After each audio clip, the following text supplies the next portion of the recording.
পাশা, আদিবাড়ি খুলনা, 2 বাংলার মধ্যে ব্রিজ ছিল। এর ভাই সেলিমকে আজ আপনি মেরেছেন, আর পাশা এখন আমাদের কাস্টাডিতে। নেক্সট।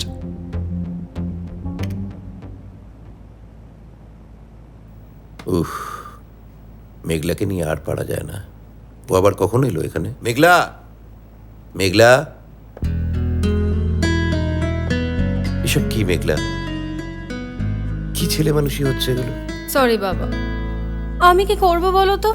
সেই কখন থেকে তোমার জন্য অপেক্ষা করছিলাম।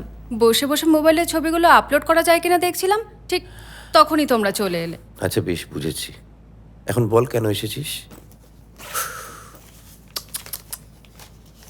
এগুলো কার্ড আনার কথা ছিল। ইস, একদম ভুলে গেছি রে।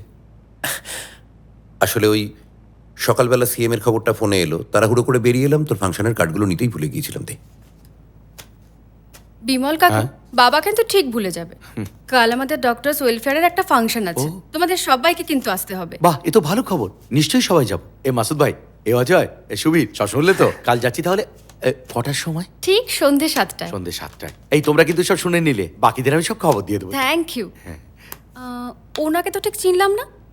এই দেখো, আলাপ করানো হয়নি। উনি হলেন আমাদের special guest from Delhi, Rajiv Chowdhury, IB department. Rajiv? নমস্কার। রাজীব চৌধুরী, নামটা তো খুব চেনা চেনা লাগছে। সকাল থেকে টিভিতে তো একটাই নাম শোনা যাচ্ছে। ও, আপনি আমাদের সিএম কে বাঁচিয়েছেন? তাহলে তো ওনাকে অবশ্যই আসতে হবে। বাবা, তুমি কিন্তু অবশ্যই ওনাকে আসতে বলবে। আপনি বলেছেন তাতেই হবে, আমি অবশ্যই আসব। Thank you so much.